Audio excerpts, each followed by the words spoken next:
আমি অনেক অনেক ছেলে আলহামদুলিল্লাহ আমার মহব্বত করে আমারে যদি কেউ জিগায় যে হুজুর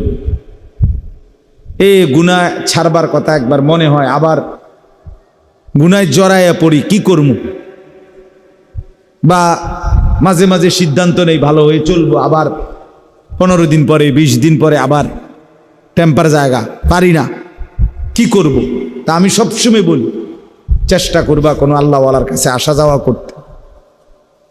যদি না আসতে পারো ব্যস্ততার কারণে, পড়ালেখার কারণে, কর্মের কারণে, চাকরির কারণে, হতেই পারে ছুটি নাই আমার, তাহলে কমপক্ষে নিজ এলাকার তুমি যেখানে নামাজ পড়ো ওই ইমাম সাহেবের কাছে কতক্ষণ বসে থাকো, দেখবা ইমাম সাহেবেরই কও যে হুজুর আমার একটা ভালো কথা কয়ে দেন, আমার জন্য একটু দোয়া করে দেন, আমি যেন ভালো হয়ে চলতে পারি, আমি যেন আমার চরিত্রটা ঠিক রাখতে পারি।